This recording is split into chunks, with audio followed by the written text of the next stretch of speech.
tras dar a luz, mi esposo infiel se negó a firmar el acta de nacimiento. Ese bastardo es una escoria, no merece mi apellido, gritó humillándome frente a toda su familia adinerada. Pero él quedó pálido y empezó a temblar cuando el doctor. Dicen que el peor dolor no es el físico, es ese que te rompe por dentro mientras todos te miran, juzgan y aplauden tu caída. Y eso fue exactamente lo que vivió Luciana. Luciana tenía 26 años. Trabajaba en una pequeña biblioteca comunitaria en las afueras de la ciudad. Siempre fue una mujer de carácter tranquilo, reservada, algo tímida, pero con una dulzura que llenaba cualquier habitación. A pesar de su origen humilde, se había ganado el cariño de quienes la conocían por su entrega, su honestidad, y por esa forma tan peculiar de hablar bajito, como si no quisiera molestar a nadie. Se enamoró de Esteban del Valle cuando tenía apenas 22. Él, heredero de una familia de prestigio, se cruzó en su vida como un huracán disfrazado de viento suave. Esteban tenía porte, una sonrisa encantadora y palabras que sonaban como promesas. Promesas que, con el tiempo, se convirtieron en amenazas disfrazadas de silencio. Aquel hospital público, con olor a desinfectante barato y el eco de llantos de recién nacidos, fue el escenario del inicio de una pesadilla que nadie vio venir. Luciana llevaba más de 8 horas de trabajo de parto. Sola. Con las manos apretando las sábanas y el corazón hecho trizas. Su madre, enferma en fase terminal, no pudo estar presente. Sus amigas de barrio no tenían cómo llegar. Y Esteban llegó cuando ya todo había pasado. La habitación era pequeña, con paredes desgastadas y una luz blanca que lastimaba la vista. Luciana sostenía a su bebé, todavía con los ojos hinchados de tanto llorar, cuando la puerta se abrió. Esteban entró vestido con ropa de marca, el cabello perfectamente peinado, como si viniera de una cena elegante. Detrás de él, su madre, doña Beatriz, con mirada altiva y gesto de desprecio, y su hermana menor, Natalia, que observaba a Luciana como si estuviera viendo una cucaracha sobre la alfombra del living. Llegaron tarde, murmuró Luciana, apenas con fuerzas, sosteniendo al pequeño entre sus brazos. Esteban no respondió. Dio un paso, luego otro, hasta que su mirada cayó sobre el bebé. Se detuvo en seco. Frunció el ceño. Algo en su rostro se transformó. Ya no era solo incomodidad. Era ira. Fría, calculadora, envenenada. ¿Qué es esto? Y dijo sin levantar la voz, pero con una intensidad que heló la sangre en la sala. Luciana lo miró confundida. Es tu hijo, Esteban. Nuestro hijo. Doña Beatriz avanzó con pasos decididos y se colocó al lado de su hijo. Lo miró, luego miró al niño. Sus labios se curvaron con desdén. Eso no es un del Valle. Natalia soltó una risa breve, entre nerviosa y burlona. ¿Y Luciana, qué hiciste? No hice nada, Luciana empezaba a temblar. El bebé es tuyo, Esteban. Yo. Pero Esteban ya no le escuchaba. Dio media vuelta hacia la enfermera que acababa de entrar a revisar los signos vitales. Necesito hablar con el director del hospital. No pienso firmar ningún acta de nacimiento. Ese bastardo no lleva mi apellido. Las palabras cayeron como cuchillos en el cuerpo de Luciana. La enfermera, visiblemente incómoda, intentó salir de la habitación. Luciana se aferró al bebé. Los ojos se le llenaron de lágrimas, no por la humillación, sino por el dolor que crecía en su pecho como una bomba a punto de estallar. ¿Cómo puedes decir eso? ¿Qué es tu hijo? Esteban, mírame, por favor. Rogó con voz quebrada. Esteban la miró por primera vez desde que había entrado. No como antes, no como esposo. Como si fuera una completa desconocida. ¿Tú crees que soy estúpido? ¿Que ese niño no se parece en nada a mí? ¿Crees que voy a cargar con un error que ni siquiera me pertenece? No es un error. Ya es tu hijo. No me levantes la voz. Y gritó él, apuntándola con el dedo. Lo que hiciste no tiene perdón. No tienes ni idea de lo que acabas de provocar. Doña Beatriz cruzó los brazos y se acercó a Luciana con una mirada llena de desprecio. Siempre supe que eras una oportunista. Una pobretona buscando ascender con la barriga llena. Y mírate ahora, ni siquiera sabes quién es el padre. ¡Cállese! Y gritó Luciana, temblando de rabia. No tiene idea de lo que está diciendo. No le hables así a mi madre. Esteban golpeó la pared con la palma de la mano. Y tú, lo que hiciste, no se perdona. Te metiste con mi familia, Luciana. El bebé comenzó a llorar. Un llanto fuerte, como si sintiera la tensión, como si supiera que algo no estaba bien en ese lugar. Luciana lo acunó, tratando de calmarlo mientras se deshacía por dentro. El ruido atrajo a un médico que entró con expresión preocupada. Era el doctor Ramírez, el encargado del parto. Alto, con canas en las sienes y ojos cansados. Se detuvo al ver la escena. ¿Y está todo bien aquí? Claro que no. Espetó Esteban. Esta mujer me metió un hijo que no es mío. Quiero pruebas. No voy a permitir que se me atribuya una paternidad falsa. El doctor miró a Luciana, luego al niño. Hizo una pausa larga. Respiró hondo. Señor del Valle, necesito hablar con usted. En privado. No tengo nada que hablar. Estoy claro. Ese niño no es mío. No me interesa saber más. Por favor, insistió el doctor. Es importante. Esteban lo ignoró. Cruzó los brazos y se giró hacia su madre. Nos vamos. Que se encargue ella sola de su problema. Luciana quiso levantarse, pero el dolor del parto la hizo caer de nuevo contra la cama. No se vayan. Por favor. Escúchenme. Que Esteban. Doña Beatriz se acercó por última vez. Espero que tengas una buena historia para contarle a ese niño cuando pregunte quién fue su padre. Y se marcharon. Natalia le lanzó una última mirada. Ni compasión, ni odio. Solo vacío. El doctor cerró la puerta con cuidado y se acercó a la cama. Luciana estaba deshecha. El bebé, todavía llorando, se aferraba al calor de su madre. Luciana, dijo el doctor, bajando la voz. Necesito que estés fuerte, lo que voy a decirte no es fácil. Ella levantó el rostro empapado en lágrimas. ¿Qué pasa? El doctor hizo una pausa. Miró al bebé, luego a ella. El motivo por el cual Esteban notó algo raro, tiene sentido. El bebé tiene una condición genética que no es compatible con la de él. Pero tampoco con la tuya. Luciana parpadeó, confundida. ¿Qué está diciendo? Necesitamos hacer más pruebas, pero... Luciana, el padre del niño, parece ser alguien cercano a Esteban. Muy cercano. Luciana frunció el ceño. El corazón le dio un vuelco. No, eso no puede ser. Yo no estuve con nadie más. Jamás. El doctor se levantó, incómodo, y se dirigió a la puerta. Te lo diré con más certeza en cuanto tenga los resultados del laboratorio. Por ahora, descansa. Te va a hacer falta. Y salió de la habitación. Luciana se quedó sola, en silencio. El llanto del bebé se volvió más suave. El dolor en su vientre era soportable. Pero lo que había en su alma, era otro tipo de herida. Uno que aún no tenía nombre, ni cura, ni final. No sabía que el infierno apenas comenzaba. Ni imaginaba que la verdad que estaba por descubrir, era peor que cualquier mentira. Luciana no podía moverse.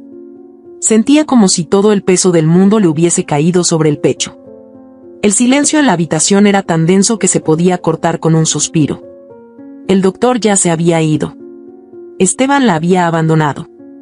Y su hijo, el pequeño Matías, dormía sobre su pecho con la inocencia de quien aún no conoce el desprecio. Pasaron las horas como se arrastran las sombras en la madrugada. Luciana no pegó los ojos. Ni una sola vez. Miraba al techo sin entender qué acababa de pasar. Se repetía una y otra vez que no podía ser cierto, que todo era una pesadilla, que el dolor iba a detenerse. Pero no. El dolor se aferraba a su pecho como un cuchillo oxidado. Y lo peor no era la humillación, era la duda. Las palabras del doctor resonaban en su cabeza como un eco maldito, una condición genética incompatible. ¿Cómo podía ser? Ella jamás le había sido infiel a Esteban. Ni una mirada, ni una caricia a otro hombre. Jamás. Y sin embargo, ahí estaba su hijo, siendo rechazado por todos. Hasta por su propio padre. O él que creía que lo era. Al amanecer, la enfermera entró con una expresión cansada. Le llevó una bandeja con desayuno y un formulario. Y Luciana, cariño, necesitas firmar este documento para el alta. ¿Tienes a alguien que pueda venir por ti? Luciana negó con la cabeza. Y no tengo a nadie.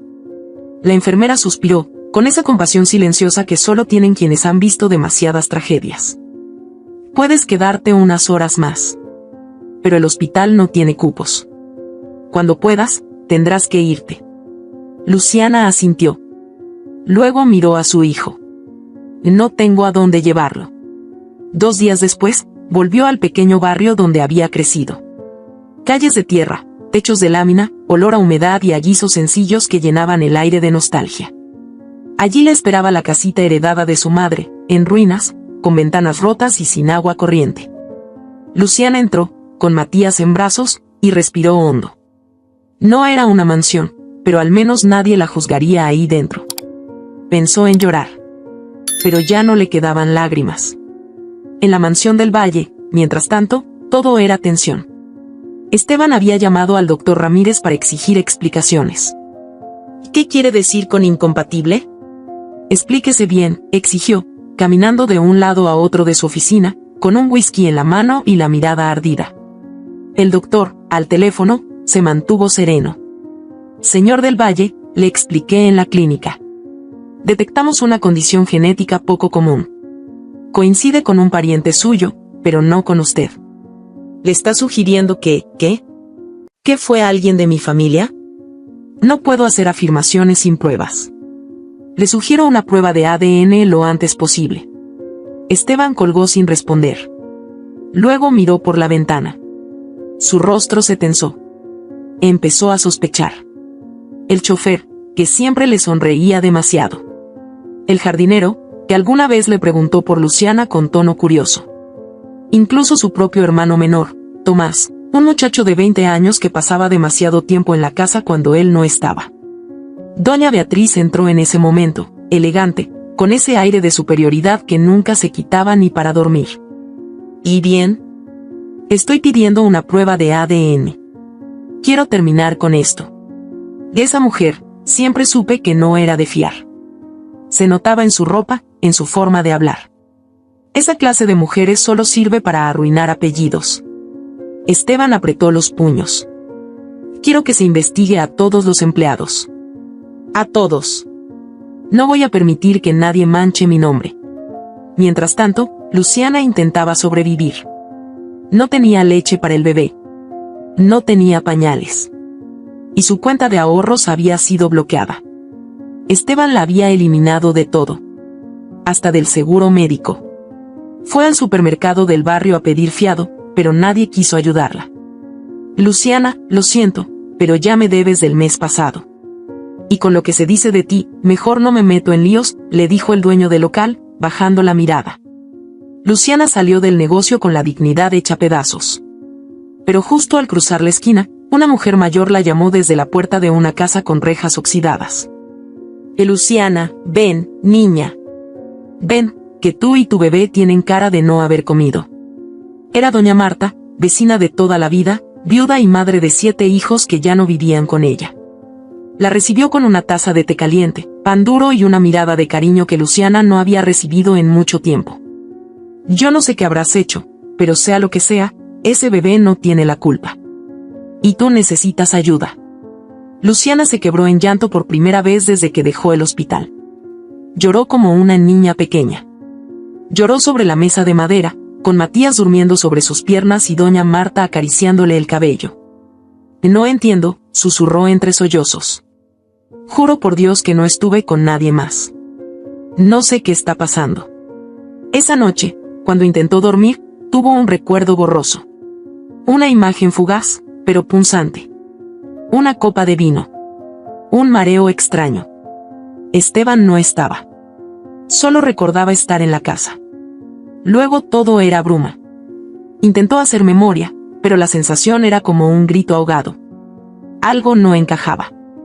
Al día siguiente, los comentarios estallaron en redes sociales. Alguien había filtrado una foto de Esteban saliendo del hospital con su madre y su hermana. La leyenda decía, multimillonario rechaza a su propio hijo al nacer. Las opiniones se dividían.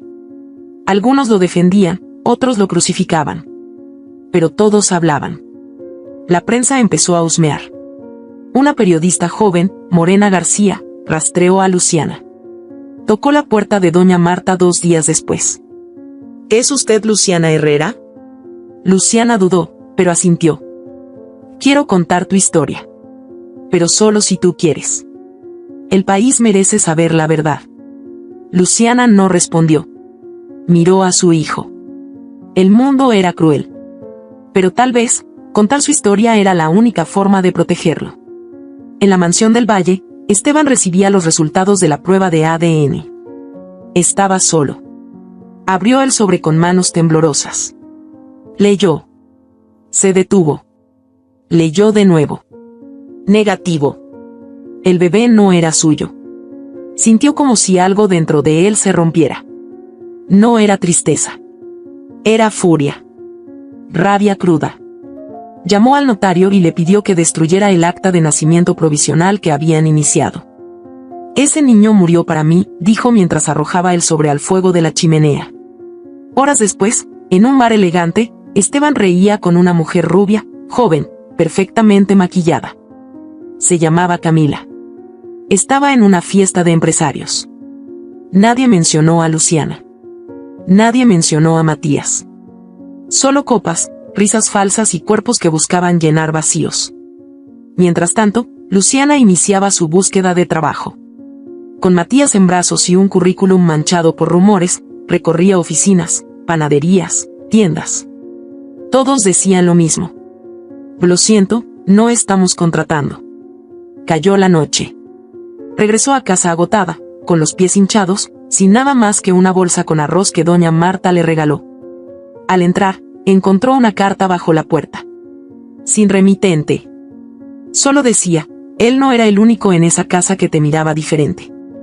Luciana sintió un escalofrío. Miró a su hijo. Lo abrazó fuerte. Luego cerró la puerta y corrió las cortinas. Había demasiadas sombras alrededor de su historia. Y apenas estaba comenzando a entender que detrás de cada silencio, se escondía un secreto. Luciana no volvió a dormir tranquila desde que recibió aquella carta anónima. La frase retumbaba en su cabeza como un eco maldito. Él no era el único en esa casa que te miraba diferente.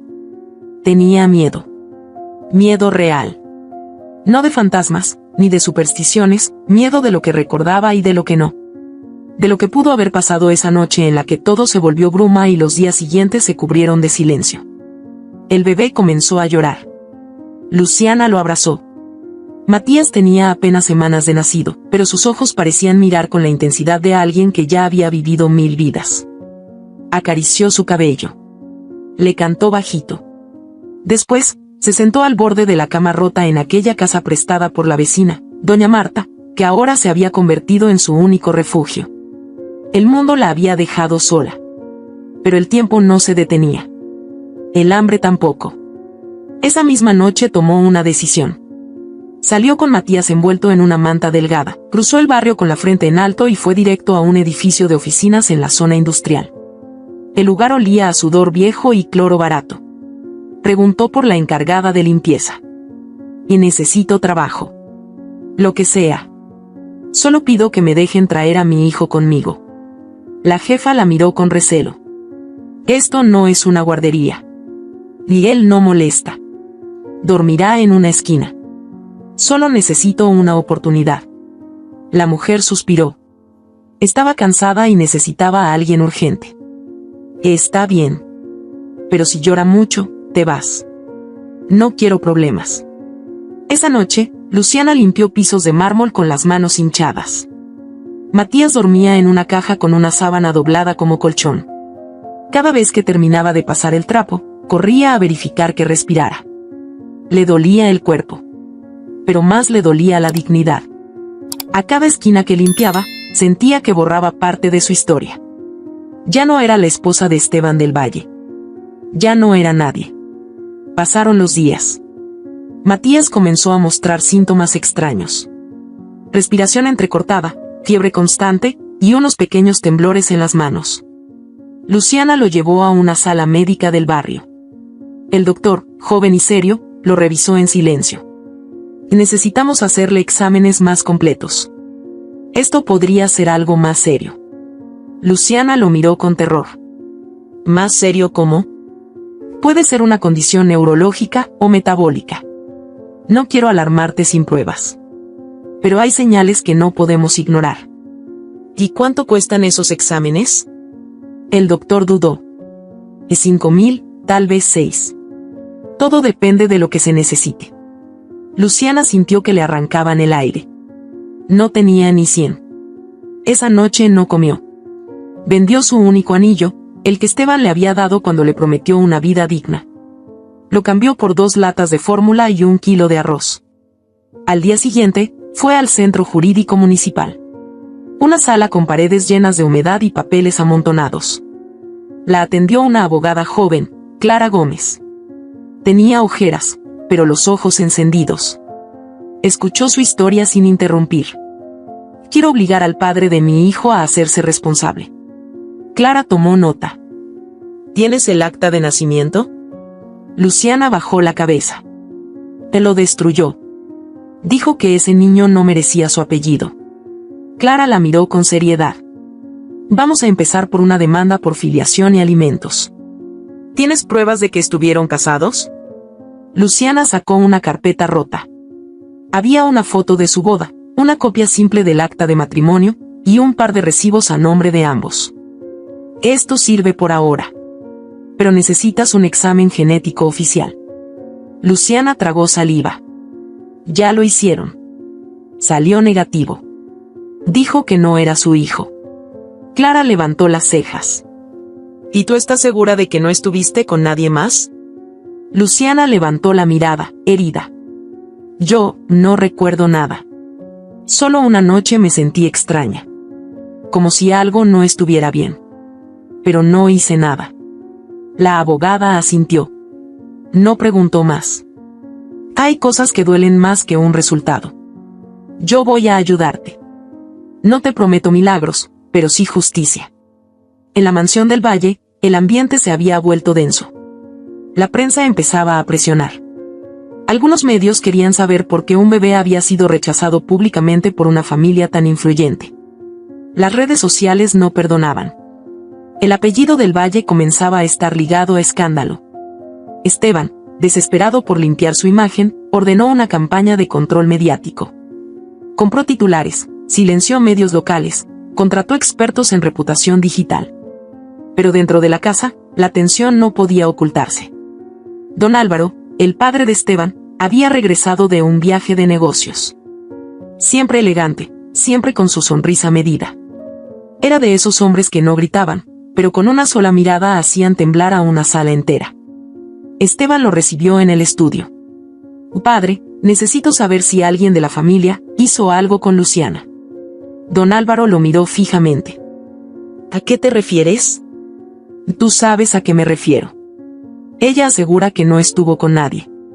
El ADN no coincide conmigo. Pero el doctor dice que hay compatibilidad con alguien cercano. ¿Tú viste algo? Don Álvaro mantuvo la calma. Tu debilidad te está haciendo hablar tonterías. Deja de buscar excusas en tu fracaso matrimonial. Esa mujer no merece ni un minuto más de nuestro tiempo. Esteban tragó saliva. Y no puedes ignorarlo. Algo no cuadra. Tomás estaba aquí cuando yo no estaba. El chofer también. Don Álvaro lo interrumpió con voz firme. No metas a tu hermano en esto. Él es apenas un niño. Si tú fuiste tan ingenuo como para dejar entrar a una extraña en esta familia, asume las consecuencias. Desde la puerta, Tomás escuchaba en silencio. Luego bajó las escaleras, fue a buscar a su madre, doña Beatriz, y le dijo en voz baja. Mamá, ¿te acuerdas de Valeria? Doña Beatriz se tensó de inmediato. ¿Por qué mencionas a esa mujer? Porque papá tiene secretos peores que lo de Luciana. Tú lo sabes. Lo que le hizo a Valeria fue peor. Pero todos callaron. Doña Beatriz se giró, pálida. Cállate. No te atrevas a hablar de eso. Esa historia murió hace años. Tomás negó con la cabeza. No. No murió. Solo se enterró. Como todo en esta casa. Esa noche, Luciana llevó a Matías a una clínica privada que ofrecía consultas solidarias. Lo atendió el mismo doctor que la vio en el hospital público, el doctor Ramírez. Estaba sorprendido de verla allí, pero no dijo nada. Después de revisarlo con detenimiento, se sentó frente a Luciana con gesto grave. Y el niño tiene un trastorno mitocondrial. Es una condición rara, hereditaria. Afecta la energía celular, el desarrollo neurológico. Es progresiva. Necesita tratamiento especializado. Luciana se sintió desfallecer. Puede morir. Y no si actuamos rápido. Pero el tratamiento es costoso. Y largo. ¿Cuánto? El doctor dudó. Más de 15.000. Solo para empezar. Luciana no respondió. Solo abrazó a su hijo. No tengo ese dinero. Hay otra opción.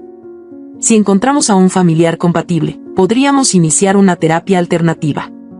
Luciana levantó la vista. ¿Un familiar compatible?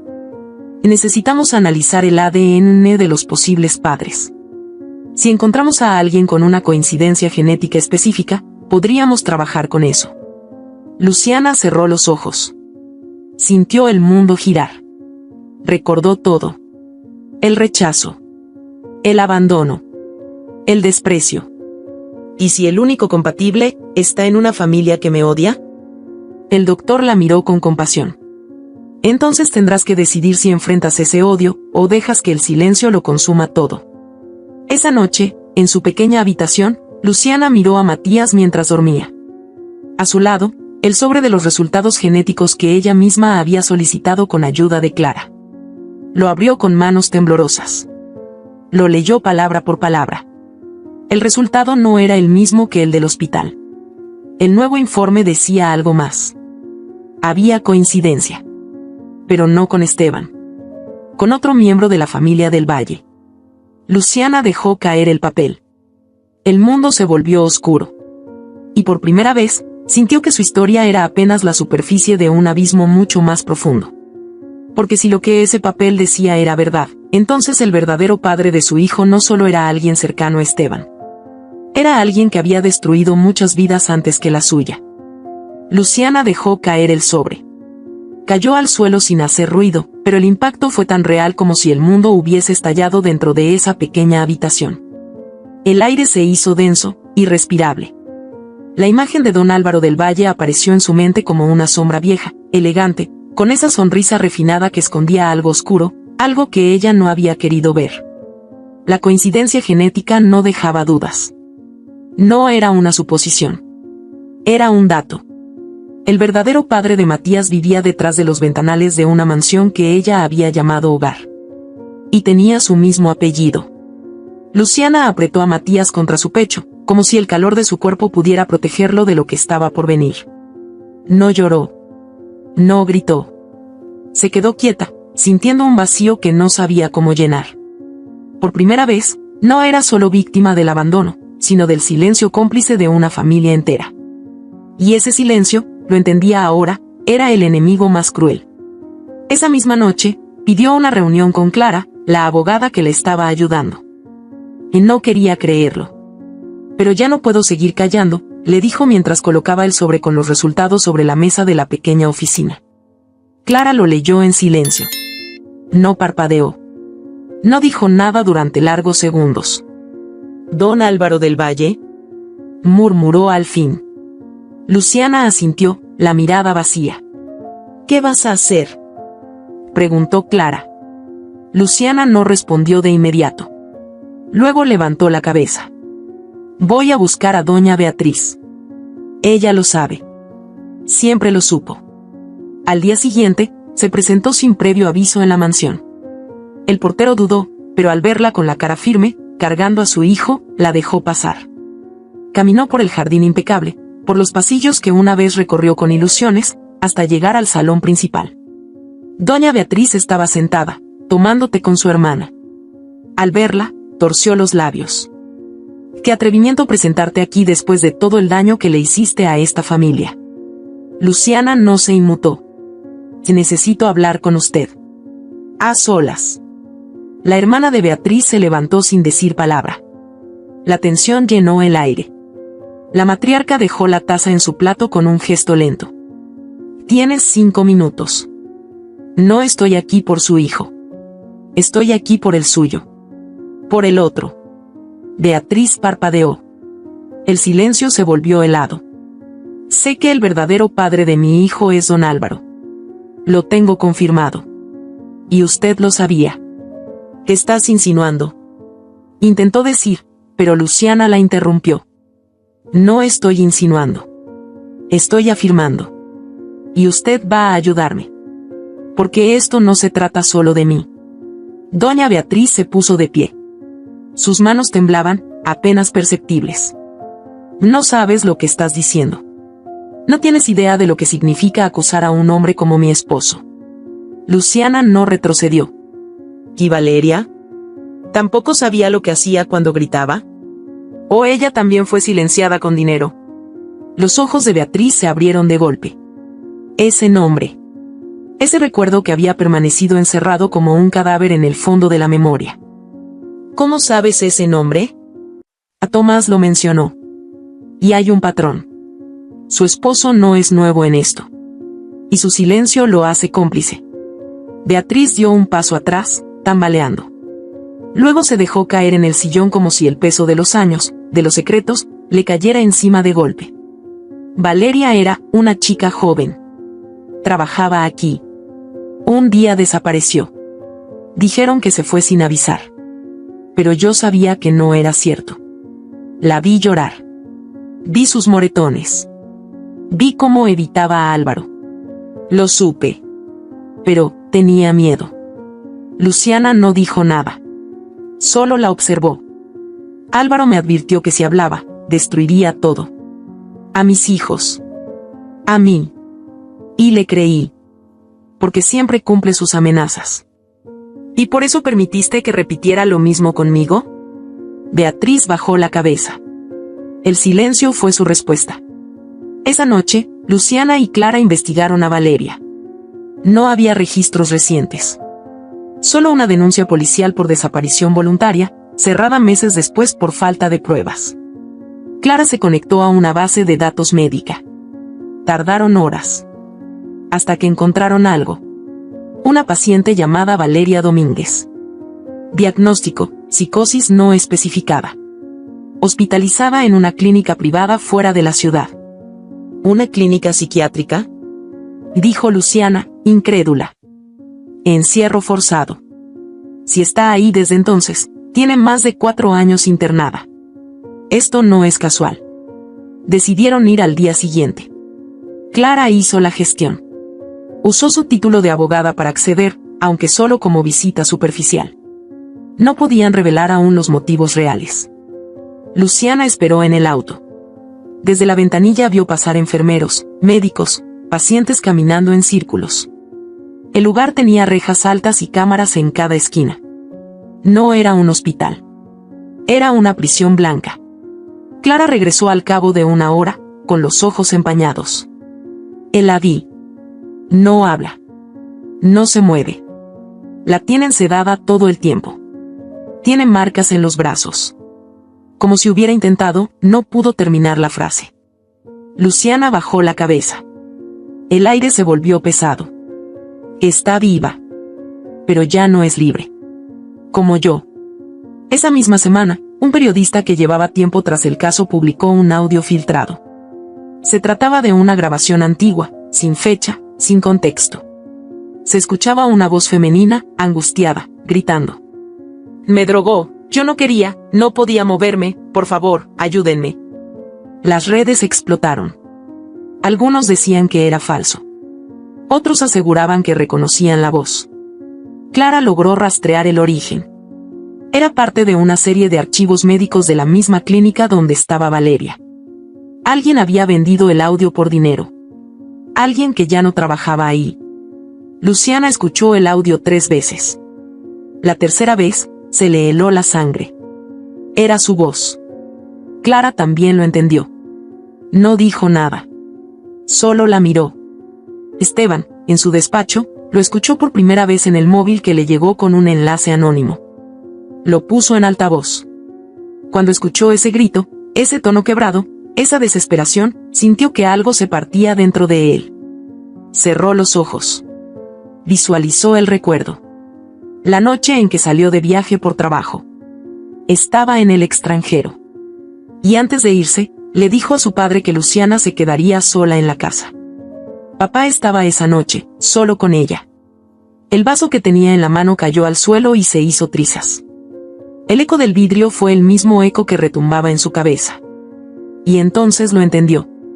Todo. El eco de aquel grito seguía atormentando la mente de Esteban mientras las imágenes se organizaban, como piezas malditas que por fin encajaban. El viaje de negocios. La noche en que Luciana se quedó sola en casa. La insistencia de su padre en que todo estaría bien. La expresión de Luciana, semanas después, cuando algo dentro de ella había cambiado. El rechazo silencioso. La distancia. La tristeza constante. Esteban respiraba con dificultad, como si el aire mismo lo traicionara. Caminó hasta el baño, se lavó la cara, se miró al espejo, y no se reconoció. En su reflejo no estaba el hombre elegante que solía controlar todo con una sonrisa. Estaba un hijo traicionado, un esposo ciego, un ser humano derrotado. Tomó las llaves. Bajó las escaleras. Recorrió los pasillos de mármol sin saludar a nadie. Su madre lo llamó desde el salón, pero él no respondió. Cruzó la puerta del despacho de don Álvaro sin tocar. El patriarca estaba de pie, sirviéndose whisky como si el mundo le debiera reverencias. Levantó la vista con calma. No tienes modales, hijo. Esteban cerró la puerta. La tensión en la habitación era tan espesa que parecía física. ¿Qué le hiciste? Don Álvaro no respondió. Te lo voy a repetir solo una vez más. ¿Qué le hiciste a Luciana? El silencio fue largo. Un silencio prepotente. Luego, don Álvaro bebió un sorbo de su copa y habló con una serenidad escalofriante. Todo lo que te he dado, lo hice para domarte. Siempre fuiste débil, Esteban. No naciste para liderar esta familia. Te faltaba carácter, te sobraban emociones. Esteban dio un paso hacia él, temblando. ¿La drogaste? ¿La tocaste sin que pudiera defenderse? ¿Es eso lo que hiciste? No levantes la voz. Responde. Don Álvaro lo miró sin inmutarse. Que ella solo fue un peón más. Quise demostrarte que no puedes confiar en nadie. Ni en las mujeres. Ni en tu juicio. Y lo logré. Porque caíste. Como siempre. Esteban retrocedió, como si lo hubieran golpeado en el pecho. Sintió náuseas. Repulsión. Su propio padre había destruido a la mujer que él amaba solo para humillarlo. Tú estás enfermo. Estoy en control. Que es distinto. Tú no tienes el control de nada. Porque voy a hundirte. Con todo lo que eres. Con todo lo que representas. Don Álvaro soltó una carcajada corta, seca. ¿Y tú crees que la gente te va a creer a ti, un niño mimado, antes que a mí? ¿Sabes cuántos jueces me deben favores? ¿Cuántos medios dependen de mi dinero? Esteban apretó los puños. Pues se van a enterar de todo. Porque yo sí voy a hablar. Y se fue. No miró atrás. No escuchó las amenazas. Cerró la puerta con fuerza y salió como si la mansión se hubiera convertido en una jaula de fuego. Al llegar al barrio donde vivía Luciana, no supo si golpear o simplemente arrodillarse. Doña Marta le abrió la puerta con recelo. ¿Qué hace usted aquí? Necesito hablar con ella. Que ella no quiere verlo. Ni verlo ni escucharlo. Y tiene razón. Esteban tragó saliva. Su voz se quebró. Por favor. Doña Marta dudó. Luego se hizo a un lado. Luciana estaba en la habitación, dándole de comer a Matías. Al verlo, se puso de pie con el niño en brazos. Sus ojos se llenaron de furia contenida. ¿Qué haces aquí? Esteban dio un paso y luego se detuvo. Se notaba diferente. Derrotado. Vengo a pedirte perdón. Tu perdón no me sirve de nada. Luciana, ya sé todo. Escuché el audio. Hablé con él. Me lo confesó. Lo que te hizo, lo que me hizo, no pudo continuar.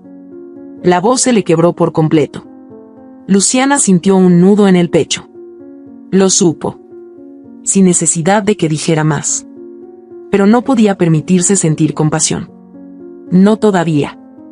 ¿Y ahora vienes aquí a redimirte? ¿Después de dejarme sola en una sala de parto? ¿Después de gritarme frente a todos? ¿Después de permitir que tu madre me llamara oportunista? ¿Ahora te duele? No hay excusa para nada de eso. Lo sé. Pero estoy aquí porque quiero ayudarte. Quiero ayudarte a ti y a mi hijo. Luciana tembló.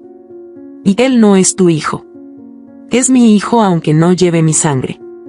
Porque lo que le hicieron a él es imperdonable. Y no voy a callarlo. Luciana se derrumbó sobre la cama, con el niño en brazos. El llanto le salía como un torrente, profundo, cansado, casi sin fuerza.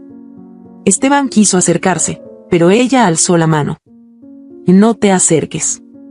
Necesito tiempo. Esteban asintió. Salió sin decir más. Clara, la abogada, preparaba la denuncia. Sabía que estaba tocando a alguien con poder. Pero no le importaba. El expediente era grueso. Incluía los exámenes médicos, las pruebas genéticas, las grabaciones, el historial de Valeria y los testimonios indirectos. Esto va a explotar. Pero no puedes echarte atrás, le dijo a Luciana mientras revisaban los documentos. Y no lo haré. Van a atacarte. Van a decir que lo hiciste por dinero, por venganza, por fama. Luciana la miró a los ojos. No me importa lo que digan. No lo hago por mí. Lo hago por todas las que no pudieron hablar. Los medios se enteraron. Algunos apoyaban la denuncia. Otros la ridiculizaban. Pero la historia empezó a tomar fuerza. Varias mujeres comenzaron a escribirle a Clara de forma anónima. Habían trabajado en casas de familias poderosas. Algunas contaban que don Álvaro también las había acosado. Pero tenían miedo de hablar. El equipo legal presentó la denuncia formal. La prensa rodeó el tribunal. La fotografía de Luciana saliendo con su hijo en brazos recorrió redes, periódicos y canales de televisión. Días después, don Álvaro mandó un mensaje. Quería hablar con Luciana. En privado. Clara lo prohibió. Pero Luciana decidió ir. Se reunieron en un restaurante privado. Él llegó con su habitual elegancia. Ella con el rostro sereno, pero firme. Tienes agallas, dijo él. Tengo memoria. Y tengo un hijo que merece justicia. Ese niño no es tu escudo. Es mi motor. Y el reflejo de lo que hiciste. Te guste o no, ahora está en tu vida. Para siempre. Don Álvaro la miró largo rato. Luego sonrió. Puedo quitarte al niño. Tengo los recursos. Los contactos. Los abogados. Con un par de firmas puedo conseguir su custodia. Alegar que no tienes medios. Que tienes desequilibrio emocional. ¿De verdad quieres jugar a esto? Luciana no pestañeó. Inténtalo. Pero te juro que si lo haces, haré público cada detalle. Cada víctima. Cada audio. No vas a poder caminar por la calle sin que te miren como lo que eres. Don Álvaro tomó su copa. Bebió. Luego se levantó sin decir más. Esteban convocó a una conferencia de prensa. Clara, Luciana y otros medios estaban presentes. Micrófonos, cámaras, reporteros. El mundo miraba. Esteban subió al estrado. Respiró hondo. Y habló. Vengo a hablar como hijo, como esposo, y como víctima del silencio. El padre del hijo de mi esposa, es mi propio padre. Y no es la primera vez que lo hace. Hubo un murmullo colectivo. Gritos. Flashazos de cámaras. Lo que ocurrió con Luciana fue un acto de violencia, de poder, de perversión. Y yo, como parte de esa familia, no puedo seguir callando. Los medios explotaron. Las redes colapsaron. La figura de don Álvaro dejó de ser intocable. Y así, el silencio se rompió. Las palabras de Esteban retumbaban todavía en los pasillos del tribunal, en las redacciones de los noticieros y en los foros de internet como una bomba que nadie vio venir. La imagen del heredero de una de las familias más poderosas del país confesando que su padre había cometido un crimen inimaginable, y que el niño que él mismo había rechazado era fruto de esa monstruosidad, cruzó fronteras. Era noticia internacional. Portadas. Titulares. Reacciones divididas. Algunos aplaudían su valentía. Otros lo llamaban cobarde por haber callado tanto tiempo. Pero Luciana no tenía tiempo para debatir el impacto mediático. Estaba concentrada en una sola cosa: justicia. Junto con Clara, su abogada, se presentó frente a la Fiscalía General, acompañada de cámaras, periodistas y varias mujeres que también habían sufrido, pero que hasta ahora no se atrevían a hablar. Luciana llevaba a Matías en brazos, como siempre. Estaba más delgada, el rostro marcado por el cansancio, pero los ojos encendidos. Ya no temía. Ya no se escondía. Clara levantó la denuncia formal contra don Álvaro del Valle con todo el respaldo legal posible. Incluyó testimonios, documentos, los resultados genéticos, el audio filtrado y la grabación de la confesión que Esteban, días antes, había conseguido ocultamente mientras hablaba con su padre. La prueba era clara. Aunque la ley a veces se doblaba para proteger a los poderosos, esta vez iban a forzarla a mirar de frente. La rueda de prensa fue convocada en la entrada del juzgado. Clara tomó el micrófono, mientras Luciana sostenía a Matías. Hoy no solo denunciamos un crimen. Denunciamos una estructura de impunidad que ha protegido durante décadas a un hombre capaz de destruir vidas enteras con una sonrisa. No vamos a callar. No vamos a retroceder. Cuando Luciana tomó la palabra, el silencio fue total. Durante años creí que había hecho algo mal. Que merecía el rechazo, las miradas, las puertas cerradas. Pero no fue mi culpa. Y hoy quiero que otras mujeres escuchen esto: no fue culpa de ustedes tampoco. Él no solo me arrebató una vida. Me robó la posibilidad de ser madre con dignidad. Pero no me va a quitar la fuerza. Ese mismo día, Clara presentó una lista de mujeres dispuestas a testificar. Algunas aún tenían miedo. Otras no querían mostrar el rostro. Pero los relatos coincidían. Patrones repetidos. Invitaciones extrañas. Mareos. Vacíos en la memoria. Despertares confusos. Meses de silencio. Todas conectadas a don Álvaro. Todas invisibilizadas por el poder. Y entonces, ocurrió lo inesperado. Valeria apareció. No como la joven alegre que alguna vez había trabajado en la mansión, sino como una figura frágil, con el rostro pálido, el cabello corto y las manos temblorosas. Había escapado del hospital psiquiátrico con ayuda de una enfermera que decidió no seguir siendo cómplice. Clara la recibió en su casa, le dio ropa limpia y la protegió como si fuera su propia hermana. Luciana la abrazó con lágrimas en los ojos. Valeria no habló durante mucho tiempo. Pero cuando por fin lo hizo, su voz, rota pero firme, hizo temblar todo. Y él me encerró para que nadie supiera. Me decía que nadie me creería. Que yo estaba loca. Y empecé a creerle. Hasta que vi a Luciana en las noticias. Y entendí que él seguía destruyendo vidas. Con Valeria como testigo clave, la fiscalía ordenó la detención inmediata de don Álvaro. La policía llegó a su mansión con cámaras en vivo. Lo sacaron esposado, con gafas oscuras y un gesto de desdén absoluto. No opuso resistencia. Miró a los periodistas como si fueran hormigas. Aún así, el momento fue histórico. Un del Valle, arrestado públicamente. Pero no duró. A las 72 horas, fue liberado por un tecnicismo legal. Supuesta insuficiencia de pruebas directas. El juez a cargo era un viejo conocido de don Álvaro. Las redes explotaron. La opinión pública se dividió entre la indignación y la incredulidad. Esteban gritó a las cámaras que el sistema estaba podrido, que si su padre quedaba libre, nadie estaría a salvo. Luciana sintió que el mundo se reía en su cara otra vez. Pero esta vez no se derrumbó. Organizó con Clara y con otras víctimas una marcha. No querían solo justicia judicial. Querían justicia social. Quería que el país entero mirara a ese monstruo con el rostro descubierto. La marcha fue convocada para el domingo siguiente. Mujeres, madres, hijas, activistas, periodistas, artistas. Se unieron miles. Pancartas con frases punzantes. Fotos de víctimas. Nombres que por años habían estado en la sombra. Luciana marchó al frente, con Matías en brazos. Caminó con lágrimas en los ojos, pero sin bajar la cabeza. El impacto fue inmediato. Cadenas de televisión transmitieron en vivo. Algunas figuras públicas se pronunciaron. Gobiernos locales mostraron su respaldo. Por primera vez, don Álvaro no podía manipular la narrativa. La gente no le creía. Las redes no se callaban. El país estaba despierto. Pero mientras el mundo observaba, Matías empeoraba. La fiebre no bajaba.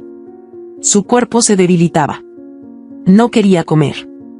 Luciana corrió al hospital más cercano. El doctor Ramírez la recibió. Necesitamos operarlo. Ya. ¿Qué tan urgente? Horas. Si no intervenimos, podría haber daño irreversible. No tengo el dinero. Me quedan 2,000 pesos. No más. El médico la miró con compasión. Entonces consíguelo. Como sea. Luciana salió corriendo. Buscó a Clara. Buscaron fundaciones. Ninguna podía responder con tanta rapidez. El hospital pedía un anticipo mínimo de 12,000. Desesperada, Luciana grabó un video. No pidió dinero. Solo contó la historia. Mostró a Matías. Explicó la urgencia. Lo publicó en redes. En cuestión de horas, la gente reaccionó. Personas anónimas, famosos, artistas, madres, estudiantes. Una ola de solidaridad se activó. La historia ya era demasiado conocida. No podían permitir que Matías pagara con su vida lo que otro hombre hizo. La campaña se volvió viral. En menos de 24 horas, la cuenta recaudó más de 70,000 pesos. Esteban, al enterarse, vendió su participación en una empresa tecnológica que había fundado años atrás. Entregó el dinero sin anunciarlo, sin cámaras, sin pretensiones. Haz lo que tengas que hacer, le dijo a Clara. Solo quiero que el niño esté bien. Luciana, al enterarse, no dijo nada. Guardó silencio. Pero en sus ojos había algo nuevo. No confianza, no amor. Gratitud. La operación fue un éxito. Matías respondió bien. Los médicos informaron que, con tratamiento continuo, podría llevar una vida estable. No sería fácil. Pero había esperanza. Esa noche, Luciana se quedó dormida en la silla del hospital, con la mano de Matías entre las suyas. Soñó con una casa tranquila, con risas, con una vida sencilla. Por primera vez, soñó sin miedo. Pero el monstruo no había desaparecido. Don Álvaro, desde su liberación, había estado moviendo hilos. Sabía que su tiempo se acortaba. Que la presión era cada vez mayor. Que el sistema ya no le cubría la espalda como antes. Organizó su huida. Consiguió documentos falsos, una ruta por tierra hacia otro país, escoltas privados. Planeó todo con precisión quirúrgica. Era su estilo.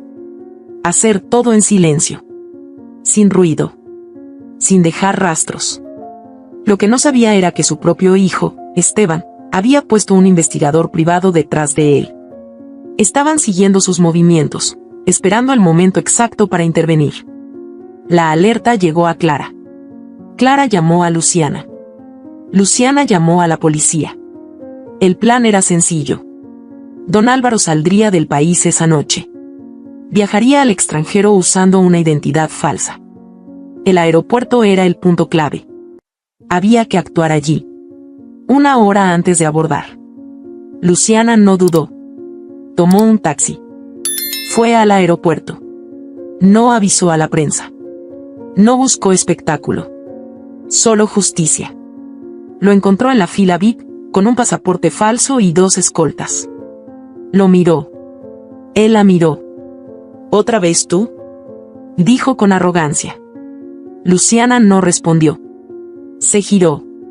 Y entonces llegaron 2 agentes de la policía, un juez y un fiscal. Don Álvaro del Valle quedó formalmente detenido por tentativa de fuga, fraude documental y violación de libertad condicional. Esta vez no saldrá tan fácil. Él sonrió por última vez. El mundo está lleno de traidores. Luciana lo miró fijamente. No. Está lleno de mujeres que dejaron de tener miedo. Y así, el monstruo cayó. Don Álvaro fue esposado frente a cámaras, rodeado por agentes de seguridad y testigos de su caída. Su mirada, por primera vez, ya no era altiva. Era vacía. Ya no había poder que lo protegiera. Su mundo, construido sobre miedo, manipulación y silencio, colapsó con la fuerza de una verdad que no pudo aplastar. El país entero miraba. Algunos con incredulidad, otros con alivio, muchos con furia. Era el final de una era donde los poderosos podían pisotear sin consecuencias. La justicia, por fin, caminaba sin venderse. El juicio fue largo. Público. Televisado. Decenas de testigos. Peritos, médicos, psicólogos, periodistas, mujeres. Voces que habían estado enterradas durante años salieron a la luz con el temblor de quien no sabe si será creída, pero con la valentía de quien ya no puede seguir callando. Entre ellas, Valeria.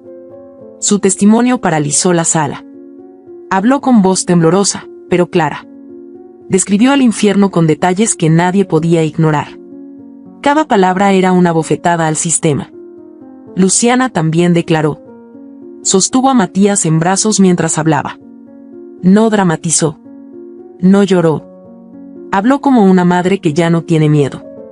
Dijo todo. Desde el día en que se despertó confundida, hasta el momento en que escuchó el audio donde se oía su propia voz rogando ayuda. Contó cómo la familia del Valle la acusó, la abandonó, la humilló. Miró a cada juez, a cada abogado. No les pidió compasión. Les exigió justicia. El veredicto llegó tras semanas de deliberación. Don Álvaro del Valle fue declarado culpable de múltiples delitos, entre ellos violación agravada, coacción, manipulación de pruebas, fraude y tentativa de fuga. La sentencia fue clara, cadena perpetua sin posibilidad de reducción. El país celebró. Algunas voces aún dudaban, influenciadas por décadas de poder mediático. Pero la mayoría entendió que algo había cambiado. Que ya no era posible callar cuando una sola víctima decidía hablar. Se encendieron velas en plazas. Se colgaron pañuelos en balcones. Luciana no fue la única que ganó. Ganaron todas. Matías, mientras tanto, se recuperaba. La operación había sido exitosa. Su cuerpecito respondía bien al tratamiento. Los médicos estaban optimistas. Esteban pasaba a verlo todos los días. No hablaba mucho. A veces solo se sentaba a su lado, tomaba su mano pequeña y lo miraba dormir. Era su manera de pedir perdón. No con palabras, sino con presencia. Luciana lo notó. También notó que él ya no era el mismo. El Esteban de la mansión, arrogante, distante, controlador, había desaparecido. Lo que quedaba era un hombre quebrado, pero dispuesto a reconstruirse desde las ruinas. Una mañana, cuando Matías estaba por ser dado de alta, Esteban pidió hablar con ella a solas. Se sentaron en una banca frente al jardín del hospital. El aire olía a tierra mojada y a flores que alguien había olvidado regar. Sé que nunca podré borrar lo que te hice, dijo él, con la mirada baja. No puedes, respondió Luciana, con firmeza. Pero quiero que sepas que no me voy a ir. No como pareja. No estoy aquí para recuperar eso. Pero sí como alguien que entiende el daño que causó. Y que está dispuesto a vivir con el peso de ese daño el resto de su vida. Luciana lo observó por un largo rato. Luego suspiró. A veces, perdonar es soltar. Y yo ya no quiero cargar contigo. No por odio. Sino porque quiero caminar ligera. Él asintió. No insistió. Y ella lo abrazó, breve, como quien despide a algo que fue importante, pero ya no pertenece. Con la salud de Matías estabilizada y la sentencia de don Álvaro firme, Luciana decidió que era momento de hacer algo más. No podía permitir que su historia se convirtiera en un caso más que el tiempo borra. Tenía que contarla. No por ella. Por las que no pudieron. Comenzó a escribir. Al principio, en papeles sueltos. Luego, Clara le regaló un cuaderno de tapas duras. Para que lo llenes con lo que te rompió, y también con lo que te salvó. Luciana tituló el manuscrito con el nombre que la acompañó desde la primera vez que sintió que algo no encajaba: El hijo del silencio. El libro se publicó 6 meses después. Fue editado por una pequeña editorial independiente. Al principio, no esperaban gran repercusión. Pero el día de su lanzamiento, el nombre de Luciana se volvió tendencia. El libro se agotó en pocas horas. Las reseñas lo llamaron valiente, necesario, desgarrador. No era una historia escrita para conmover. Era una advertencia. Un testimonio. Un acto de memoria. Con las regalías, Luciana fundó una organización para mujeres víctimas de abuso y violencia de poder. La llamó Fundación Matías. No por el niño, sino por lo que él representaba: una vida nacida del horror que se convirtió en símbolo de esperanza.